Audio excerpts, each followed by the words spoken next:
your passion, embrace your purity. Don't forget education is key, fulfill your destiny. So me I tell you, I'm good with God, good with God. My passion and my purity now come from man. Me say I'm good with God, good with God. Embracing my purity and finding my passion. Me say I'm good with God, good with God. My joy and my peace now come from man. Me say I'm good with God, good with God. From him alone my soul gets satisfaction. I might be alone but me no lonely.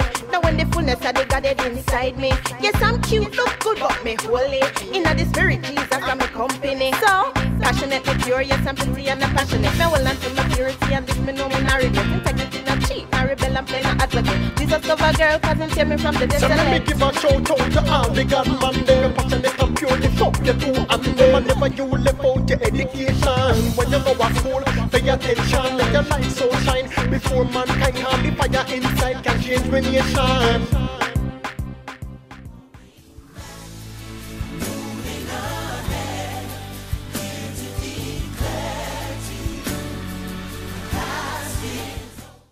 Welcome to Youth Perspective. This is a show where we look the lives of some of our young people, their history, and their journey to a life of passion and purity in Christ. Well, I am Donette Norman, co-founder and president of Passion and Purity. And with me today is my husband, Andrew Norman, co-founder and president of Passion and Purity.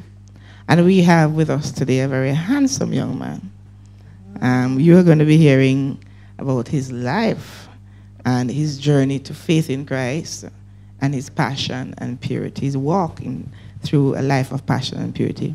An exemplary young man who is dedicated to the Lord and to ministry. It's Kimani Williams. Welcome, Kimani. Thank you. Yes, Kimani. Pleasure having you, man. Big up. All right. Now, you know, we are here, Kimani, and we're really looking at this thing because we know that God have a testimony in our life. And as we share in his work in our life, we also can share our own testimony, which is shared in the Passion and Purity book. And, you know, we know that as we look at our background, we can learn a lot of lessons from that other persons that are online and viewing us can learn from. One of the things that we want to look at is many times where we grew up, because the way we grew up affect, you know, the decisions we made, the things we are exposed to. And so would you like to talk about, you know, like what kind of surroundings did you grow up in? That kind of thing. Praise the Lord. Well, the surrounding that I grew up in, as we normally know it as in Jamaica, as the ghetto, the rural areas.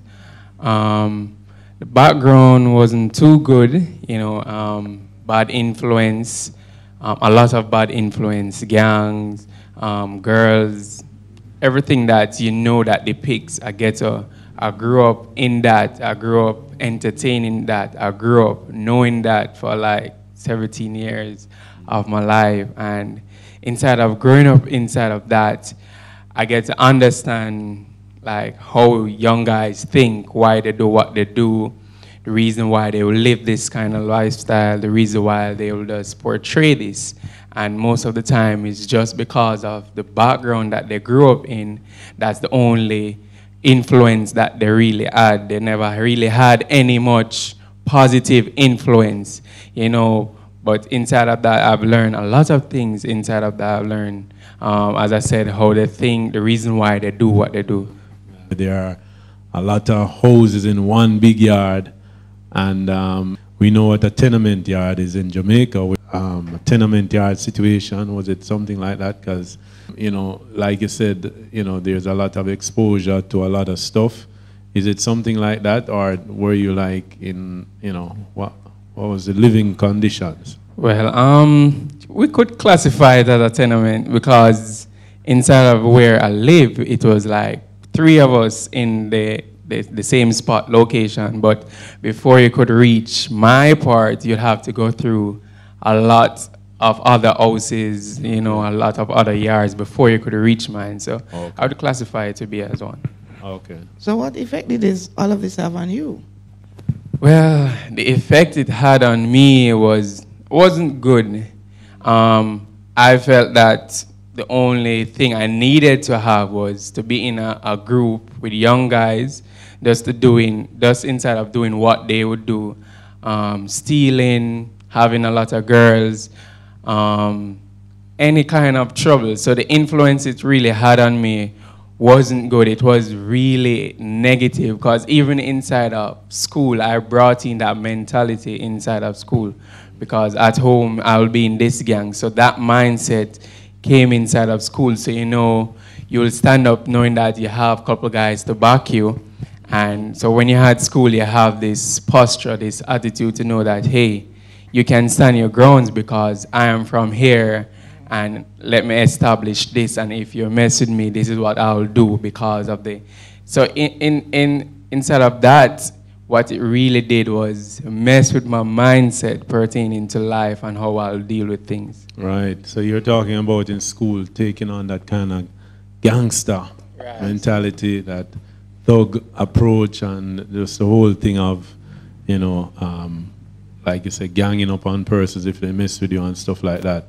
But as we look at the living conditions, many times in a tenement yard, I know, like you said, the exposure, that's many times where even the wrong perception of girls come about, because in many of those situations, you don't have nice private bathing facilities and so on. And so as a young man, very much influenced by vision, as most of us men are, you're exposed and you see a lot of stuff, a lot of, things in terms of even persons bathing and stuff like that. And so that is going to make a big impact on a young man. So was that some of what you experienced? Well, actually it did. As you stated clearly, inside of the ghetto, inside of a tenement yard, you'll be exposed to a lot of sexual things. And then inside of that, as a guy, you will seek to even go further inside of it. And what that had brought me what that has brought me is, it held me so captive in my mind now, because I was so exposed to all of this. I wanted to see more. I wanted to experience even not just what I've seen, but based on what persons was talking. And it's led me to masturbation, it led me to watching pornography, it led me to a lot of stuff. And this was due to, as you said, because of the environment and what persons were saying and what you were seeing. It now drives me to go and look and dig deeper to find more results. So where was your dad in all of this, your mother and your father? Well, my dad died at age 9, so he wasn't there for me a lot. Mom was there. She was trying her best inside of support for school, parenting. Mom she never knew what was really happening, because most of the times guys will tend to hide things, because I wouldn't let my mom know that I was watching pornography. I was exposed to sexual act. I was in the depth of gangs, because I was an A student as well inside the ghetto. Wow. Let me just read something from your article, because we are referring to Kimani's article, a key, from the Knox edition of our Passion and Purity book. You can order a copy of this book, Passion and Purity, in the Gainstead High School. My career goal is to become an ophthalmologist or heart surgeon. In my high school years, I was a typical high school student, in fact, a grade A student. I was awarded several times throughout my school years as most outstanding in the various subjects such as math, mathematics, biology, chemistry, geography, information technology, and the list goes on. I was even awarded with a scholarship in fourth form that had my mother flying. Her financial burdens of sending me to school disappeared with the wind. So here you are, which is really commendable, an A student, but yet you had issues, right? Which proves to us that even though students may be doing well, but the social part of their life or the spiritual part of their life would have been wrecked. So what was your most difficult experience through all of this? Well, my most difficult experience living in the ghetto, being raised by my mom is to be raised by my mom alone, and financial wise, she never had enough money to send us to school. There have been days where I'll go to school without any lunch money. There'll be days where I just go and just come home back, don't even eat any food, don't eat any lunch, and I know I still had to go to school. And what that led me to know is kind of lean on the guys for help and for support. So the impact it really had was so chaotic. And as I wrote in the book, the scholarship came in hand. It came in at a very appropriate time. It came in timely. And I never knew how I even got the scholarship, because I know I was just working, trying to do my best, and the school has got a scholarship from this place. They don't even know why they got the scholarship, and when they got the scholarship, they said they would just give it to Kimani because of his grades. And the principal called me, and that's how it went. But growing up without lunch money, at times without food, breakfast, dinner, and had to depend on different ones, knowing that my mother was trying, but she couldn't finance, everything. I think that was the roughest part of my life. So did you have other brothers and sisters? Yes, that too. That even made it worse, because I had a bigger brother that was going to school. Okay. And to come to think of it, my brother was the one who got me in the gang. My brother was the one who started the trail of pointed me inside of gangs, inside of girls, inside of sex, everything in that aspect. He was the one that drove me in that direction. Okay. We noticed that throughout your article you refer to your passion for dancing. As I said, I noticed at the beginning of your article you said you got saved one day while dancing in church. Now, my memory of Kimani from as far back is seeing him at our Passion and Purity conferences, just dancing as a dancer that stood out in the crowd. So apparently dancing is your passion. So tell us about this. How you got saved one morning dancing in church? Bless the Lord. Well, I must say, indeed, dancing is my passion. It is something I treasure. Recently, I think when I dance, and I give over entirely, there's a communication between God and I. And I remember saying to God, I want to get saved and stuff. Please don't save me in the church and all of that. But then when my heart reached a place where I was like, all right, God, no, anywhere, it doesn't matter. But I think what God did was even make a broader impression on my heart, because he knows that I love dancing. And I remember dancing in church, and there was this specific song. It's called I Will Run by Freddie Rodriguez. Okay. And I mean, before, I was crying in my heart to say, God, please save me, please save me. This Sunday, I need the Holy Ghost. This Sunday, I want to be saved. God, you see that I let go everything, and I'm all for you now, God. Please save me. I never expect to get saved while dancing. I expect to get saved while crying out at the altar. And they call up Portraits to dance. And when I went up there, and I can't remember clearly how much moves I did, but I know we did not even reach halfway in the song. But I know I just felt, when I spin, and I just felt something just grab me. And I just felt my whole body was on the ground. I don't know how I reached down there, but I was on the ground. I was crying. I was like, Jesus, Jesus. And then I felt a relief. And inside of that relief, I was just saying, thank you, thank you, thank you. And I was like, why was I even saying all of this? And I have no idea, no clue about even the Holy Ghost and anything. But I know at that point, a change had took place. Yeah. And well, the surprising thing about it is I was the first one to start crying. I was the first one to reach the ground, and I was the first one to get up, and I was the first one to tell God, thank you. And that's good. I mean, it was just an awesome experience. Yeah. But dancing is something you used to do before you came. Right, yes. I used to dance on the street. We used to have street clashes. I used to just be home and choreograph songs, and when we're going on the dance on the streets or the club, you'll have crew against crew or gang against gang, or in Jamaica is a face-off and the best dancer will take the title. So yes, I was dancing way before the church. You're gifted. You're such a gifted dancer. Share about how this gift has helped you to stay on track. What drives this passion for dance? And tell us about your favorite genre of music. What because we have seen you. Let's start with my favorite genre of music, which has to be dancehall. Because I feel when I'm doing dancehall, it becomes natural. It's natural for me to do dancehall versus hip-hop, R&B, or all those other stuff. Who's your favorite artist? Well, I really don't have a favorite artist because I'm drawn to all the dancehall musics, because to me it has a groove and a vibe and my body can flow with it.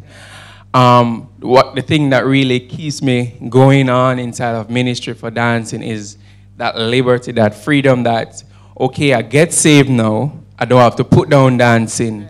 I still can do this with even a more greater zeal for God. I still can be relaxed inside of knowing that I still can dance for Jesus. And what get me going is I don't just see it as dancing, I see it as a tool for ministry. I seen it as, even as I said earlier, as a communication between God and I. And I see it like when I'm really doing it and I'm into it, I really feel like people can be blessed by it. I really feel like I can communicate with them. Yeah. So that keeps me going, that keeps me knowing that, hey, I was dancing before and now I got saved, I still can dance. And that's the powerful thing about how God works in our life. How that, okay, here you are, you love dance before, and many persons are out there like that, somehow you kind of flowing in a certain direction, and then when you get saved, God don't necessarily take that from you, but he just sanctifies it and uses it for his glory, where it can help other persons. But it seemed to me, listening to you, that that scholarship kind of caused a kind of shift in your life to some extent. Kind of preparing you, setting you up. I don't know, how did that it seemed like something happened there? Well, it did cause a little shift in my life. After getting the scholarship, it was kind of easier on my mom. So it was an easy road now to go through school, to have my school fee paid, my books, lunch money. The scholarship also got me lunch and bus fare to go to school for the entire year. Wow. And it paid for my graduation, it paid for my ball, it paid for everything that I was outstanding with. And it kind of got me now to settle. It let me see that, okay, there's a way now. And with that scholarship, when the guys on the street knew that I got a scholarship, they was like, so where is all of this all this time? And then they started saying, you're smart, you can do this. And I'm like, yes, but they never knew. And that kind of got me now to drift away a little, but not too much. So I started paying more attention in class. I started to give less troubles because I thought that I'm an A-class student now. I'm a scholarship student. So there has to be some attitude that needs to be maintained inside of school. And what that did was the scholarship drove me into even being a prefect at school. Wow.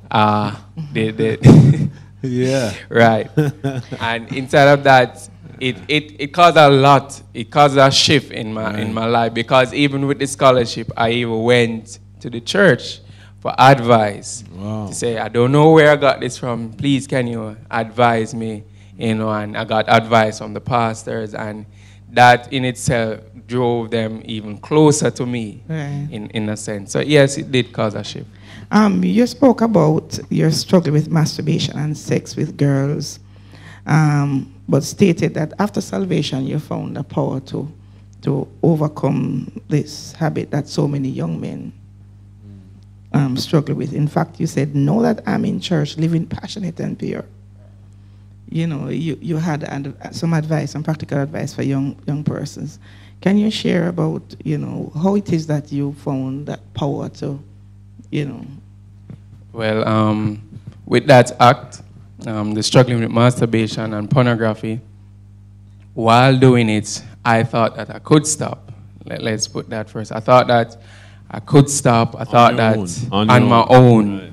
I thought that, hey, one day I'm going to stop. Just one day. But I realized there was like a pulling to me to it, and I just couldn't help myself. I tried everything, and nothing never worked until I said, God, I went to God for it. I went to God and I said, God, please, I need help. I'm trying to stop watching pornography. I'm trying to stop masturbating. Please, God, help me. And when I asked God to help me, he pointed me to someone in the church, a pastor, and I spoke to him, and he was saying, well, I was struggling with this, and the only thing that can really get you away from it is Jesus Christ. And I took that seriously, and inside of when I was seeking God and I was asking for salvation, I wasn't really thinking about getting rid of pornography, getting rid of all of that. I was thinking about, I just need help. Save me, Lord, because my whole entire life is messy. And when I got Jesus, it was just like I could not do it anymore. And I noticed that, hey, I had the power to stop, because now I realized that the power was inside of Jesus Christ. So I'm saying that if there's a struggle with this act, the only thing that can really get a person from stop doing it is Jesus Christ. They have to come to that place where they seek help from Jesus.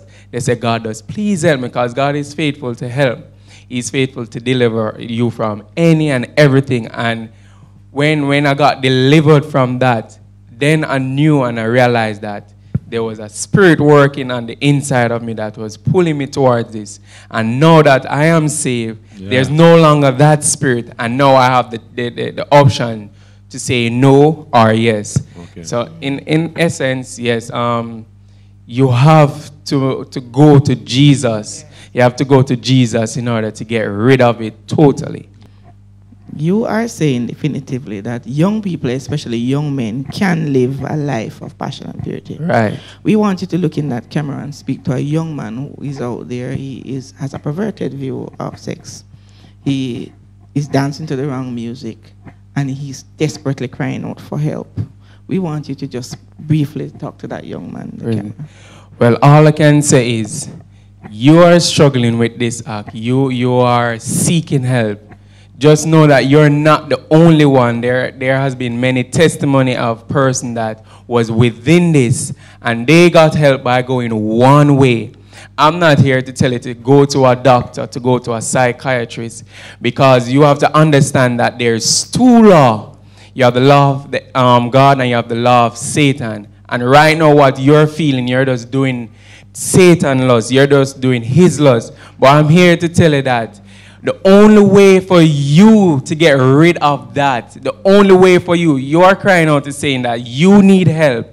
I'm saying just call on Jesus, because Jesus is faithful to save you. And don't just want Jesus to remove that sin. Don't just want Jesus to stop you from having sex, stop you from masturbating, because I'm telling you, if that is gone and you're not saved, that means nothing, because you still can die and go to hell. So I'm saying just call on Jesus and believe that he alone can save you, because he can. If he did it for me, he can do it for you. And I'm telling you that just all you need to do is just call on Jesus and believe that he's your Savior, and believe that he can do it, he can deliver you. And I'm sure that he will deliver you. Thank you very much, Kimani. I'm sure during this show you would have seen different clips of Kimani dancing. He's a very prolific dancer, anointed, but he also is in drama. You would have seen the different clips with him. Poetry. And we want to encourage you to get a copy of the Passion and Purity book, the Knox edition, Knox College edition number 11, Passion and Purity, ja@yahoo.com, or passionandpurity.ning.com. Kimani, we just want to say thank you for sharing your testimony today. You have been a blessing to Passion and Purity. You have been a minister. By the way, this young man is an awesome minister. I mean, he is helping many young persons to turn to Jesus Christ, and we give God thanks for your life. Any final closing comment? Yeah, just to thank the viewers and to know that, listen, here's a young man that God turned his life around, but there's also practical help that we can help. Find a young person, if you're able to, give a young person a scholarship. You know, get a young person a scholarship to kind of get their focus off of what they were on before, so that God can even do greater works inside of them. So be kind. Thank you, Kimani. You're a blessing, and Amen. keep up the good work, all right? Right. Yeah, man. Bless Okay. you. Thank you. All the places are silent. Professor from what day the people say no gospel concert now kick. The place dead like you have a maggie night. So me lock way in a prayer start the Lord fi visit. Fi take me deep and give me godly lyrics. So me back in a the saddle like the jockey with the whip. Me and the Father, the Son and the Holy Spirit are going. Take on the devil, come spiritually fit are going. Hit him like a 10-ton of bricks. Church, hey. Wait a bit after Christian no boring. Lift up your hands, give thanks and adore him. Stamp your feet and shake the church flooring. Bad man shout like the lion we're roaring. Wait a bit when no one no spectator. Everybody fear participate ya. Ladies scream out a thanks to your savior. Real praise this from Jamaica. Right now, anywhere, praise we are praise. Any sound, gospel fi blaze. Any radio station, gospel to ears. Any city, any town, gears we no gears. Soul of fi win, so fi God we are lays. When we say spirit and no head, we are raised. Holy Spirit in our we make dead have fi raise. We no praise cool like ice in a tracer.